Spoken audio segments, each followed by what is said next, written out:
Halo Mario Booster, selamat datang kembali di channel Mario Angelo. Di video kali ini kita akan membahas mengenai bocoran dari The Fantastic Four First Steps MCU yang udah melakukan tes screening untuk para fans dan juga media yang diundang oleh Marvel Studios dan juga Disney.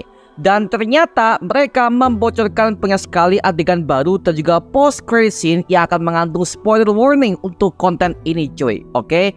So Mario Booster, let's break down this video.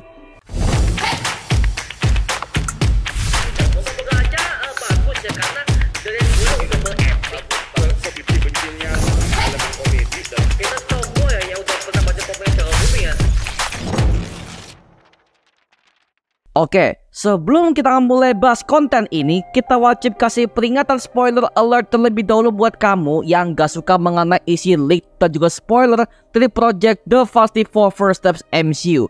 Dikarenakan filmnya akan siap tayang 2 bulan lagi cuy. Tapi ya, sebenarnya masih aman sih ya, karena bisa jadi orang yang ngepost leak ini bisa jadi dia mau jadi hype doang, atau justru itulah yang terjadi beneran cuy.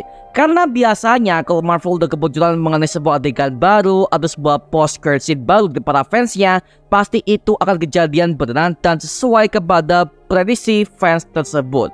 Contohnya di filmnya Thunderbolts kemarin, sebelum penayangannya udah bocor 2 post-credit scene-nya, dan ketika pas tayang di hari H, apa yang kita bicarakan itu ternyata beneran semua cuy, dan cocok match semua. Makanya kalau gua pribadi ya, saran gua antisipasi saja buat kalian yang akan kena spoiler soal konten ini, oke? Be warned ya guys. Oke. As a family. Oke, kita mendapatkan sebuah statement dari para fans dan juga para konten kreator yang diundang oleh Marvel dan juga Disney, yang dimana mereka mengatakan bahwa Galactus diperankan oleh Ralph Ineson ini tampil begitu mengerikan dan ancamannya sangat terasa. Memang ya, semenjak pemilihan awal aktornya ini, Ralph Ineson telah diincar oleh pihak Marvel dan Disney sejak awal untuk memerankan tokoh villain ikonik yang satu ini. Dan memang suaranya pas untuk seukuran Galactus yang punya ukuran sebesar itu. Dan juga mereka mengatakan kalau desain Galactus di versi MCU ini persis sekali dengan versi komiknya, yang dimana emang dari pihak Marvel ini udah meriliskan penampakan first look dari Galactus di media sosial mereka. Dan hal ini udah pernah kita breakdownkan soal Galactus di video teori yang satu ini ya. Linknya ada di kolom deskripsi di bawah. Yang dimana emang dari penampakannya saja gak seperti tahun 2007 lalu dalam filmnya Fantastic Four Rise of the Silver Surfer, yang dimana Galactus tampil hanya pakai sebuah asap kabut yang gak jelas, karena memang ada sebutan dalam masalah hak cipta dari publisher komiknya yang melarang mereka untuk menampilkan Galactus versi live action dan kostum komik akuratnya. Sementara sekarang udah berbeda, dikarenakan dari pihak Marvel dan juga Disney ini udah punya hak cipta dari Fantastic Four dari Fox dikarenakan akuisisi di tahun 2019. Makanya Marvel bisa mengembangkan ke arah versi komik akuratnya. Kemudian mereka juga mengatakan bahwa alur cerita untuk film Fantastic Four First Steps ini seperti Lovecraftian, dengan sudut pandang horor kosmik yang begitu gokil banget. Nah, arti kata Lovecraftian ini adalah sebuah merujuk kepada karyanya H.P. Lovecraft yang merupakan penulis horor klasik asal Amerika. Dan dia memiliki gaya penulisan yang diantaranya adalah sebagai berikut. Yang pertama adalah makhluk kosmik yang digambarkan sebagai dewa di antara manusia. Yang kedua, karakter yang gak berdaya. Yang ketiga, banyak misteri. Yang keempat, atmosfer yang suram dan juga putus asa, serta pengetahuan yang terlarang. Yang dimana ini selaras dengan apa yang terjadi kepada filmnya Fantastic Four First Steps, yang dimana Reed Richards memiliki pengetahuan yang terlarang tentang apa itu eksistensi multiverse dan juga timeline. Tapi dia telah membayangkan satu universe itu dengan kehadiran Galactus dan Silver Surfer sebagai makhluk kosmik besar yang kekuatannya di atas manusia biasa. Nah, guys seperti ini kebanyakan dipakai ke berbagai macam film bertemakan alien seperti filmnya The Thing tahun 82, The Mist tahun 2007, dan juga The Endless tahun 2017. Yang dimana ketiga film ini memiliki tema yang sama. Ada manusia yang mengusik keberadaan mereka, dan makhluk alias monster ini akan berusaha untuk melindungi eksistensinya akibat ulah manusia yang karena rasa penasarannya. Dan Galactus seperti di film ini akan digambarkan sebagai sosok monster karena aturan tubuhnya yang besar, sebagai sosok kosmik yang mengerikan dan juga mengancam keselamatan universe alternatif tersebut. You're late. What do you mean? What do you mean, what do I mean? You're late for dinner. Are you pregnant? What? And you are gonna be the best dad. Just kidding. You are out of your depth. Tapi mereka juga menambahkan pendapat negatif setelah menonton film hasil tes screening yang satu ini. Mereka berpendapat bahwa film ini untuk karakternya kurang berkembang sepanjang film alias kurang development per karakternya ya. Yang dimana kalau yang aku tangkap adalah sepertinya yang mereka maksud ini adalah tidak ada kisah origins untuk mereka. Tentu, hal ini sudah disampaikan oleh Matt Shakman sebagai sutradaranya bahwa film Fast and Furious ini tidak akan ada kisah origins dan mereka berlatar 4 tahun sebagai keluarga superhero di Earth 828 ini. Sama seperti Spider-Man yang diperankan oleh Tom Holland, bahwa tidak adanya kisah origins dari awal ketika dia tinggi laba-laba bahkan sampai berubah menjadi Spider-Man untuk pertama kalinya di project MCU lalu, yang dimana hal itu langsung tembus kepada projectnya Captain America Civil War sebagai cameo dan juga lanjut kepada filmnya Spider-Man Homecoming, yang dimana akhirnya Spider-Man udah dikenal sebagai anggota Avengers oleh Iron Man itu sendiri. Hal ini dikarenakan para fans lama sudah tahu bagaimana kisah Fast and Furious karena udah diciptakan di 2 versi live action yang sebelumnya di tahun 2005 dan juga tahun 2015 garapan Marvel Fox. Dan juga mereka menambahkan bahwa kekuatan Reed Richards dan juga The Thing di versi film ini kurang dikembangkan lebih jauh. Oke, coba kita breakdown semuanya satu persatu ya.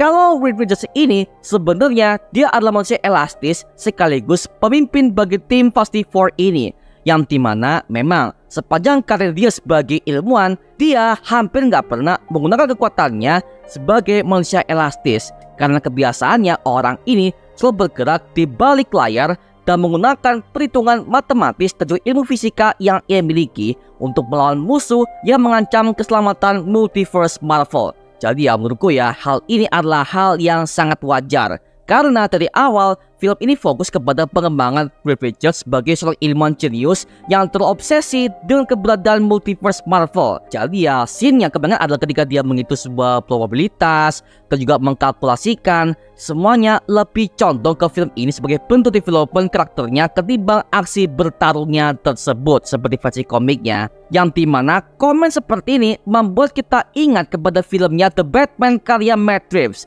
yang dimana banyak fan DC yang sekarang yang protes kenapa Batman versi Pattinson ini adegan fight scene-nya kayak kurang banget ya.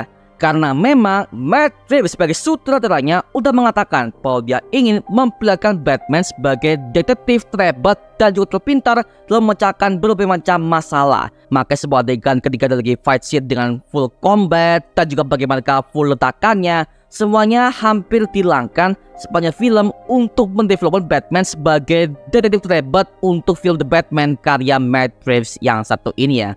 The story continues as the Fantastic Four arrive at the Baxter Building. Too fired up. know you were into stats. See? Worked. Dan juga kita menemukan sebuah plot link untuk film Fast and Furious First Steps ini dari para fans dan juga para media yang udah diundang ke acara test screening untuk film Fast and Furious ini. Yang dimana katanya film ini dibuka dengan kalimat kalian semua udah mengetahui ceritanya. Ada scene montage pertarungan Fast and Furious dengan para villain. Di antaranya adalah momen dan juga ada adegan action ketika Fast and Furious ini melawan Red Ghost dan juga para pasukan simpansenya.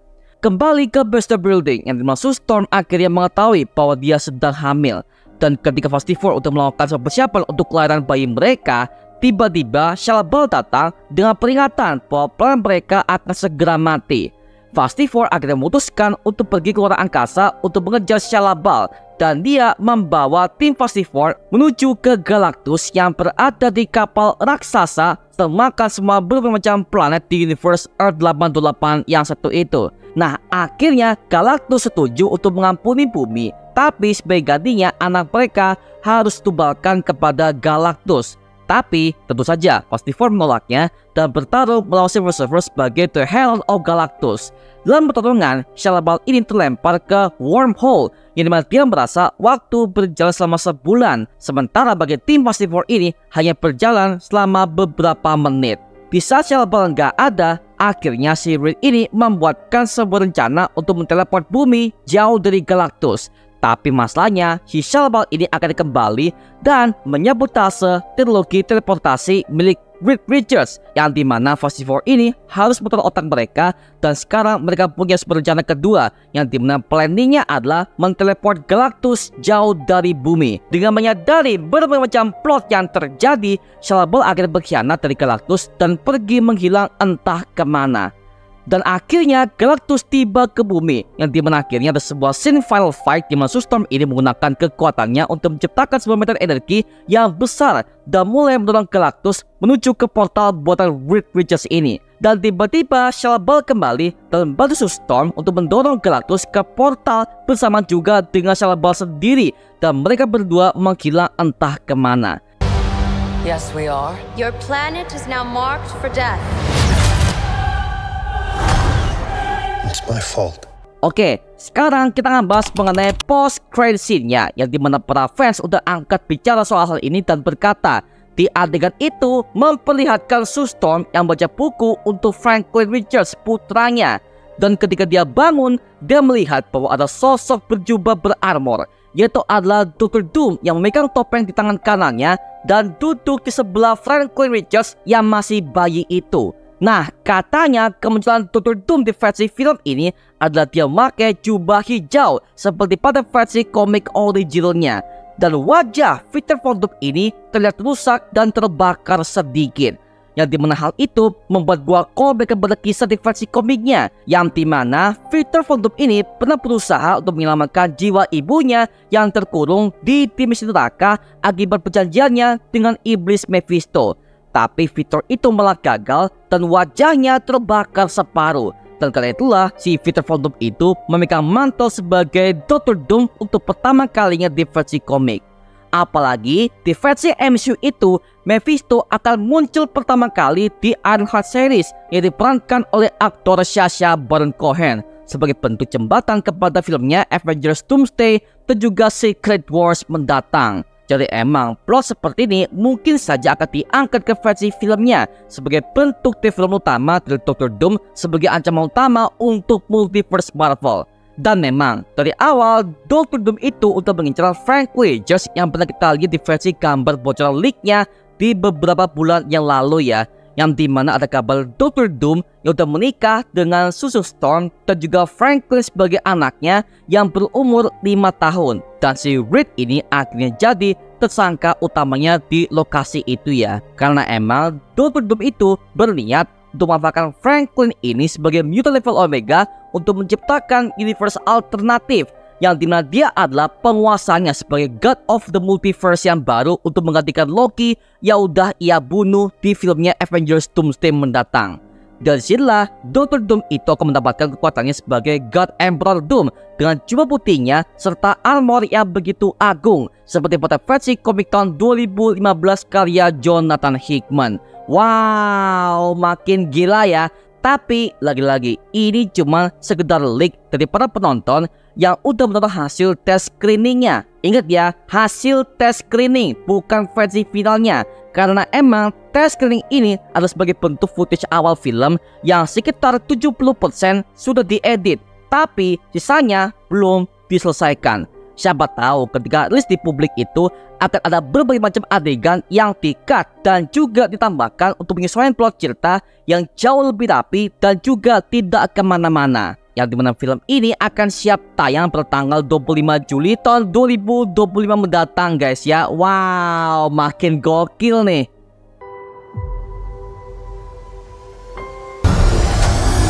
We will protect you. Nah, sekarang gua serahkan kepada kalian. Gimana pendapat kalian mengenai video breakdown yang satu ini? Tuliskan pendapat kamu di kolom komentar di bawah dan kita bisa diskusikan bareng seperti biasanya. Oke? Itu cuma dari video kali ini guys. Coba like, komen, dan juga subscribe untuk mendukung gua membuat video mendidik dan menghibur kalian semua. Karena gua janji sebisa mungkin gua akan buatkan video seperti lagi untuk kalian semua. Dan jangan lupa untuk follow semua sosial media kita seperti Instagram dan juga TikTok kita ya. Linknya udah gue siapkan di kolom deskripsi di bawah. Karena situ kita juga update berbagai macam konten terbaru untuk kalian semua. Dan buat kalian nih pengen join komunitas, langsung aja join di grup WA kita namanya Mario Booster Official. Linknya udah gue siapkan di kolom deskripsi di bawah. Dan sampai jumpa di video berikutnya. Adios dan thank you semuanya. Dadah.